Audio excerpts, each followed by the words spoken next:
ಎಲ್ಲ ನನ್ನ ಸ್ಪರ್ಧಾ ಮಿತ್ರರಿಗೆ ಜ್ಞಾನಸಾಗರ ಯೂಟ್ಯೂಬ್ ಚಾನಲ್ಗೆ ಸ್ವಾಗತ. ಇವತ್ತು ಸ್ಟೇಟ್ ಬ್ಯಾಂಕ್ ಆಫ್ ಇಂಡಿಯಾ ಅಂದರೆ SBIನಲ್ಲಿ ಖಾಲಿ ಇರತಕ್ಕಂಥ ಹುದ್ದೆಗಳಿಗೆ ನೇಮಕಾತಿ ಮಾಡಲು ಒಂದು ಅರ್ಜಿಯನ್ನು ಕರೆದಿರ್ತಕ್ಕಂಥದ್ದು. ಸೊ ಇದರ ಬಗ್ಗೆ ಒಂದು ಡೀಟೇಲ್ ಆಗಿರ್ತಕ್ಕಂಥ ಮಾಹಿತಿಯನ್ನು ಈ ವಿಡಿಯೋನಲ್ಲಿ ತಿಳ್ಕೊತ ಹೋಗೋಣ ಬನ್ನಿ. ಇನ್ನು ಈ ಒಂದು ಹುದ್ದೆಗಳಿಗೆ ಒಂದು ವೇಕೆನ್ಸೀಸನ್ನು ನೋಡೋದಾದರೆ ಇಲ್ಲಿ ಕ್ಯಾಟಗರಿ ವೈಸ್ ನೋಡ್ತಾ ಹೋಗೋದಾದರೆ ರೆಗ್ಯುಲರ್ ವೇಕೆನ್ಸೀಸ್ ಅಂತ ನೋಡ್ತೀವಿ. ಇಲ್ಲಿ SC ಅಭ್ಯರ್ಥಿಗಳಿಗೆ 75 ಹುದ್ದೆಗಳು ಖಾಲಿ ಇರ್ತಕ್ಕಂಥದ್ದು. ಇನ್ನು ST ಅಭ್ಯರ್ಥಿಗಳಿಗೆ 37 ಹುದ್ದೆಗಳು ಖಾಲಿ ಇರ್ತಕ್ಕಂಥದ್ದು. ಇನ್ನು OBC ಅಭ್ಯರ್ಥಿಗಳಿಗೆ 135 ಹುದ್ದೆಗಳು. ಇನ್ನು EWS ಅಭ್ಯರ್ಥಿಗಳಿಗೆ ಒಂದು 50 ಹುದ್ದೆಗಳು ಖಾಲಿ ಇರ್ತಕ್ಕಂಥದ್ದು. ಇನ್ನು ಅನ್ರಿಸರ್ವ್ಡ್ ಅಂತ ನೋಡ್ತೀವಿ, ಅಲ್ಲಿ 203 ಹುದ್ದೆಗಳು ಖಾಲಿ ಇರ್ತಕ್ಕಂಥದ್ದು. ಇನ್ನು ಟೋಟಲ್ ಆಗಿ ನೋಡೋದಾದರೆ 500 ಹುದ್ದೆಗಳು ಖಾಲಿ ಇರ್ತಕ್ಕಂಥದ್ದು. ಇನ್ನು ಬ್ಯಾಕ್ಲಾಗ್ಸ್ ವೇಕೆನ್ಸೀಸ್ ಅಂತ ನೋಡ್ತೀವಿ, ಇಲ್ಲಿ ಖಾಲಿ ಇರ್ತಕ್ಕಂಥದ್ದು SC ಅಭ್ಯರ್ಥಿಗಳಿಗೆ 5 ಹುದ್ದೆಗಳು. ಇನ್ನು ST ಅಭ್ಯರ್ಥಿಗಳಿಗೆ 36, OBC ಅಭ್ಯರ್ಥಿಗಳಿಗೆ ಯಾವುದೇ ಇರೋದಿಲ್ಲ. ಮತ್ತು ಇನ್ನು ಲಾಸ್ಟ್ ಬಂದುಬಿಟ್ಟು ಟೋಟಲ್ ಆಗಿ 41 ಹುದ್ದೆಗಳು ಖಾಲಿ ಇರ್ತಕ್ಕಂಥದ್ದು.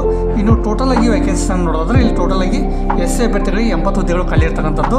ಇನ್ನು ST ಅಭ್ಯರ್ಥಿಗಳಿಗೆ 73, OBC ಅಭ್ಯರ್ಥಿಗಳಿಗೆ 135, EWS ಅಭ್ಯರ್ಥಿಗಳಿಗೆ 50, UR ಅಭ್ಯರ್ಥಿಗಳಿಗೆ 203 ಹುದ್ದೆಗಳು ಖಾಲಿ ಇರ್ತಕ್ಕಂಥದ್ದು. ಇನ್ನು ಟೋಟಲ್ ಆಗಿ ನೋಡೋದಾದರೆ ಇಲ್ಲಿ 541 ಹುದ್ದೆಗಳು ಖಾಲಿ ಇರ್ತಕ್ಕಂಥದ್ದು ಟೋಟಲ್ ಆಗಿ. ಇನ್ನು ಈ ಒಂದು ಹುದ್ದೆಗಳಿಗೆ ಅಪ್ಲಿಕೇಶನ್ ಹಾಕೋದಕ್ಕೆ ಒಂದು ಸ್ಟಾರ್ಟಿಂಗ್ ಡೇಟ್ ಬಂದುಬಿಟ್ಟು 24/6/2025ರಿಂದ 14/7/2025ರವರೆಗೆ ಒಂದು ಅಪ್ಲಿಕೇಶನ್ ಹಾಕೋದಕ್ಕೆ ಒಂದು ಅವಕಾಶವನ್ನು ಕೊಟ್ಟಿರ್ತಕ್ಕಂಥದ್ದು. ಇನ್ನು ಅಪ್ಲಿಕೇಶನ್ ಹಾಕಿರೋದಕ್ಕೆ ಒಂದು ಪೇಮೆಂಟನ್ನು ಮಾಡೋದಕ್ಕೆ 24/6/2025ರಿಂದ 14/7/2025ರವರೆಗೆ ಒಂದು ಆನ್ಲೈನ್ ಪೇಮೆಂಟನ್ನು ಮಾಡೋದಕ್ಕೆ ಅವಕಾಶವನ್ನು ಕೊಟ್ಟಿರ್ತಾರೆ. ಅದೇ ರೀತಿಯಾಗಿ ಒಂದು ಇಲ್ಲಿ ಎಲ್ಲ ಇಂಪಾರ್ಟೆಂಟ್ ಡೇಟ್ಸ್ಗಳನ್ನ ಕೂಡ ಕೊಟ್ಟಿದ್ದಾರೆ. ಅಂದರೆ ಪ್ರಿಲಿಮಿನರಿ ಎಕ್ಸಾಮಿನೇಷನ್ಗೆ ಒಂದು ಕಾಲ್ ಲೆಟರ್ ಆಗಿರ್ಬೋದು, ಮತ್ತು ಆನ್ಲೈನ್ ಪ್ರಿಲಿಮಿನರಿ ಎಕ್ಸಾಮಿನೇಷನ್ ಆಗಿರ್ಬೋದು, ಹಾಗೆ ಮೇನ್ ಎಕ್ಸಾಮಿನೇಷನ್ ಆಗಿರ್ಬೋದು, ಎಲ್ಲದರ ಒಂದು ಡೇಟ್ಗಳನ್ನು ಕೊಟ್ಟಿದ್ದಾರೆ. ಸೊ ಇದನ್ನು ಒಂದು ಡೀಟೇಲ್ ಆಗಿ ನೋಡ್ಕೋಬೇಕಾಗಿರ್ತದೆ.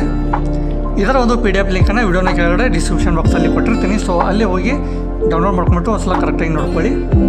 ಇನ್ನು ಈ ಒಂದು ಹುದ್ದೆಗೆ ಏಜ್ ಲಿಮಿಟನ್ನು ನೋಡೋದಾದರೆ ಇಲ್ಲಿ ಅಭ್ಯರ್ಥಿಯು 21 ವರ್ಷದಿಂದ 30 ವರ್ಷದ ಒಳಗಾಗಿ ಅವರ ಒಂದು ವಯೋಮಿತಿ ಇರಬೇಕಾಗಿರುತ್ತದೆ. ಇಲ್ಲಿ ಒಂದು ಡೇಟ್ ಕೊಟ್ಟಿದ್ದಾರೆ. ಅಂದರೆ 1/4/2025 ಒಂದು ಡೇಟ್ನ ಅನುಗುಣವಾಗಿ ಅಭ್ಯರ್ಥಿ ಏನಾಗಿರಬೇಕು ಅಂದ್ರೆ 1/4/2004 ಒಳಗಾಗಿ ಹುಟ್ಟಿರಬೇಕು, ಮತ್ತು 2/4/1995 ಒಂದು ನಂತರ ಹುಟ್ಟಿದರೆ ಅವರು ಒಂದು ಈ ಒಂದು ಅಪ್ಲಿಕೇಶನ್ ಹಾಕೋದಕ್ಕೆ ಎಲಿಜಿಬಲ್ ಆಗಿರ್ತಾರೆ. ಇನ್ನು ಅದರ ಜೊತೆಗೆ ಒಂದು ಏಜ್ ರಿಲ್ಯಾಕ್ಸೇಷನ್ ಕೂಡ ಕೊಟ್ಟಿದ್ದಾರೆ. ಸೊ ಅದನ್ನು ಡೀಟೇಲಾಗಿ ನೋಡೋಣ ಬನ್ನಿ. ಇಲ್ಲಿ ಅದರ್ ಬ್ಯಾಕ್ವರ್ಡ್ ಕ್ಲಾಸ್ ಅಂದರೆ OBC ಅಭ್ಯರ್ಥಿಗಳಿಗೆ 3 ವರ್ಷಗಳ ಕಾಲ ಒಂದು ಏಜ್ ರಿಲ್ಯಾಕ್ಸೇಷನ್ ಕೂಡ ಇರತಕ್ಕಂಥದ್ದು. ಇನ್ನು SC ST ಅಭ್ಯರ್ಥಿಗಳಿಗೆ 5 ವರ್ಷಗಳ ಕಾಲ ಒಂದು ಏಜ್ ರಿಲ್ಯಾಕ್ಸೇಷನ್ ಇರತಕ್ಕಂಥದ್ದು. ಇನ್ನು PWBD ಅಂತ ನೋಡ್ತೀವಿ, ಅಂದರೆ ಹ್ಯಾಂಡಿಕ್ಯಾಪ್ ಅಭ್ಯರ್ಥಿಗಳಿಗೆ ಇಲ್ಲಿ ಹ್ಯಾಂಡಿಕ್ಯಾಪ್ ವಿತ್ EWS ಆಗಿದ್ದರೆ ಅವರು 10 ವರ್ಷಗಳ ಕಾಲ ಒಂದು ಏಜ್ ರಿಲ್ಯಾಕ್ಸೇಷನ್ ಇರತಕ್ಕಂಥದ್ದು. ಇನ್ನು ಹ್ಯಾಂಡಿಕ್ಯಾಪ್ ವಿತ್ OBC ಅಭ್ಯರ್ಥಿಗಳಿಗಿದ್ದರೆ 13 ವರ್ಷಗಳ ಕಾಲ. ಇನ್ನು ಹ್ಯಾಂಡಿಕ್ಯಾಪ್ ವಿತ್ SC ST ಅಭ್ಯರ್ಥಿಯಾಗಿದ್ದರೆ ಅವರಿಗೆ 15 ವರ್ಷಗಳ ಕಾಲ ಒಂದು ಏಜ್ ರಿಲ್ಯಾಕ್ಸೇಷನ್ ಕೂಡ ಇರತಕ್ಕಂಥದ್ದು.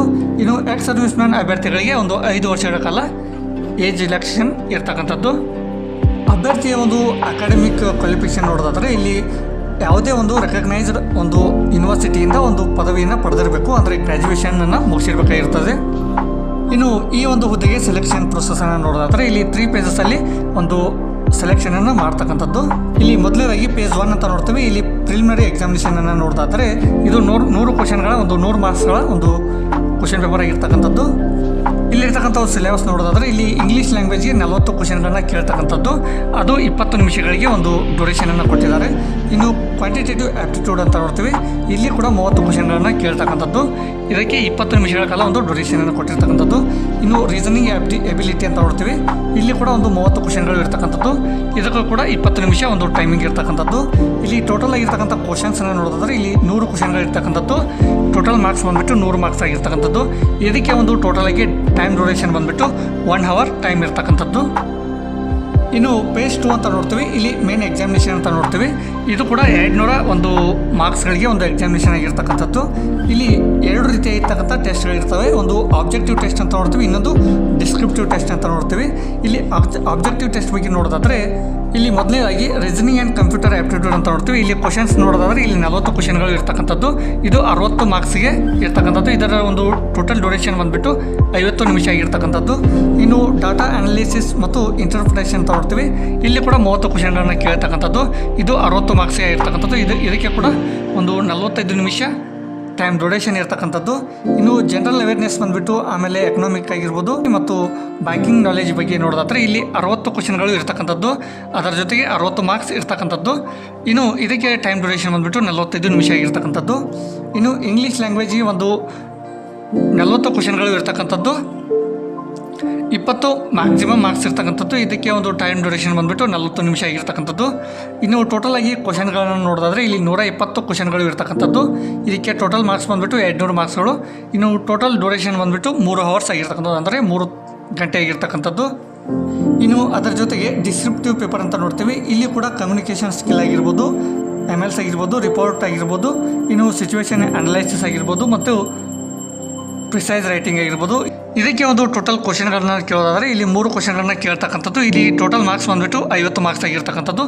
ಇದಕ್ಕೆ ಕೂಡ ಒಂದು 30 ನಿಮಿಷ ಡ್ಯೂರೇಷನ್ನ ಕೊಟ್ಟಿರ್ತಕ್ಕಂಥದ್ದು. ಇಲ್ಲಿ ಟೋಟಲ್ ಆಗಿ 250 ಮಾರ್ಕ್ಸ್ಗಳ ಒಂದು ಎಕ್ಸಾಮಿನೇಷನ್ ಇದಾಗಿರ್ತದೆ. ಇನ್ನು ಪೇಜ್ 3 ಅಂತ ನೋಡ್ತೀವಿ. ಇಲ್ಲಿ ಸೈಕೋಮೆಟ್ರಿಕ್ ಟೆಸ್ಟ್ ಅಂತ ನೋಡ್ತೀವಿ, ಗ್ರೂಪ್ ಎಕ್ಸಸೈಸ್ ಮತ್ತು ಪರ್ಸನಲ್ ಇಂಟರ್ವ್ಯೂ ಅಂತ ನೋಡ್ತೀವಿ. ಇಲ್ಲಿ ಇರ್ತಕ್ಕಂಥದ್ದು ಒಂದು ಟೆಸ್ಟ್ನ ಒಂದು ಮ್ಯಾಕ್ಸಿಮಮ್ ಮಾರ್ಕ್ಸ್ ಬಂದುಬಿಟ್ಟು ಗ್ರೂಪ್ ಎಕ್ಸಸೈಸ್ಗೆ 20 ಮಾರ್ಕ್ಸ್ಗಳು, ಇನ್ನು ಇಂಟರ್ವ್ಯೂಗೆ 30 ಮಾರ್ಕ್ಸ್ಗಳು. ಇಲ್ಲಿ ಟೋಟಲ್ ಮಾರ್ಕ್ಸನ್ನು ನೋಡೋದಾದರೆ ಇಲ್ಲಿ 50 ಟೋಟಲ್ ಮಾರ್ಕ್ಸ್ ಇರ್ತಕ್ಕಂಥದ್ದು. ಇನ್ನು ಈ ಒಂದು ಹುದ್ದೆಗೆ ಫೈನಲ್ ಸೆಲೆಕ್ಷನ್ ನೋಡೋದಾದರೆ ಇಲ್ಲಿ ಟೆಸ್ಟ್ಗಳನ್ನು ನೋಡ್ತೀವಿ. ಅಂದರೆ ಮ್ಯಾಕ್ಸಿಮಮ್ ಮಾರ್ಕ್ಸ್ಗಳನ್ನು ನೋಡೋದಾದರೆ ಇಲ್ಲಿ ಮೇನ್ ಎಕ್ಸಾಮಿನೇಷನ್ ಅಂದರೆ ರಿಟರ್ನ್ ಟೆಸ್ಟ್ ಆಗಿರ್ಬೋದು ಮತ್ತು ಆಬ್ಜೆಕ್ಟಿವ್ ಮತ್ತು ಡಿಸ್ಕ್ರಿಪ್ಟಿವ್ ಟೆಸ್ಟನ್ನು ನೋಡೋದಾದರೆ ಇಲ್ಲಿ 250 ಮಾರ್ಕ್ಸ್ ಆಗಿರ್ತಕ್ಕಂಥದ್ದು. ಇನ್ನು ಗ್ರೂಪ್ ಎಕ್ಸಸೈಸ್ ಮತ್ತು ಇಂಟರ್ವ್ಯೂಗೆ 50 ಮಾರ್ಕ್ಸ್ ಆಗಿರ್ತಕ್ಕಂಥದ್ದು, ಅಂದರೆ ಟೋಟಲ್ ಆಗಿ 300 ಮಾರ್ಕ್ಸ್ ಇರತಕ್ಕಂಥದ್ದು. ಇನ್ನು ನಾರ್ಮಲೈಸೇಷನ್ ಮಾರ್ಕ್ಸನ್ನು ನೋಡೋದಾದರೆ ಇಲ್ಲಿ ಮೇನ್ ಎಕ್ಸಾಮಿನೇಷನ್ಗೆ ನೋಡೋದಾದರೆ ಇಲ್ಲಿ 75 ಮಾರ್ಕ್ಸ್ಗಳಾಗಿರ್ತಕ್ಕಂಥದ್ದು. ಇನ್ನು ಗ್ರೂಪ್ ಎಕ್ಸಸೈಸ್ ಮತ್ತು ಇಂಟರ್ವ್ಯೂಗೆ 25 ಮಾರ್ಕ್ಸ್ಗಳು ಇರ್ತಕ್ಕಂಥದ್ದು. ಇದರ ಒಂದು ಟೋಟಲ್ ಮಾರ್ಕ್ಸ್ ಬಂದುಬಿಟ್ಟು 100 ಮಾರ್ಕ್ಸ್ ಆಗಿರ್ತಕ್ಕಂಥದ್ದು, ಅಂದರೆ ಟೋಟಲ್ ಆಗಿ 400 ಮಾರ್ಕ್ಸ್ ಆಗ್ತಕ್ಕಂಥದ್ದು. ಸೊ ಇಲ್ಲಿ ಟೋಟಲ್ ಆಗಿ ನೋಡೋದಾದರೆ ಇದರ ಒಂದು ಆಧಾರದ ಮೇಲೆ ಒಂದು ಫೈನಲ್ ಆಗಿ ಒಂದು ಸೆಲೆಕ್ಷನನ್ನು ಮಾಡ್ತಕ್ಕಂಥದ್ದು. ಇದರ ಒಂದು PDF ಲಿಂಕನ್ನು ವಿಡಿಯೋನ ಕೆಳಗಡೆ ಡಿಸ್ಕ್ರಿಪ್ಷನ್ ಬಾಕ್ಸಲ್ಲಿ ಕೊಟ್ಟಿರ್ತೀನಿ. ಸೊ ಅಲ್ಲಿ ಹೋಗಿ ಡೌನ್ಲೋಡ್ ಮಾಡ್ಕೊಂಡ್ಬಿಟ್ಟು ಒಂದ್ಸಲ ಕರೆಕ್ಟಾಗಿ ನೋಡ್ಕೊಂಡ್ಬಿಟ್ಟು ಆಮೇಲೆ ಅಪ್ಲಿಕೇಶನ್ಗಳನ್ನು ಹಾಕ್ಕೊಳ್ಳಿ. ಇದೇ ರೀತಿಯಾಗಿರ್ತಕ್ಕಂಥ ಮೋರ್ ಇನ್ಫಾರ್ಮೇಟಿವ್ ವಿಡಿಯೋಸ್ಗಳಿಗಾಗಿ ನಮ್ಮ ಚಾನಲನ್ನು ಸಬ್ಸ್ಕ್ರೈಬ್ ಮಾಡ್ಕೊಳ್ಳಿ ಮತ್ತು ಬೆಲ್ ಬಟನ್ ಒತ್ತೋ ಮೂಲಕ ನೋಟಿಫೈ ಅಂತ ಹೇಳ್ತಾ ಇಲ್ಲಿಗೆ ಈ ವಿಡಿಯೋನ ಮುಗಿಸ್ತಾ ಇದ್ದೀನಿ. ಧನ್ಯವಾದಗಳೊಂದಿಗೆ ಜೈ ಹಿಂದ್, ಜೈ ಕರ್ನಾಟಕ.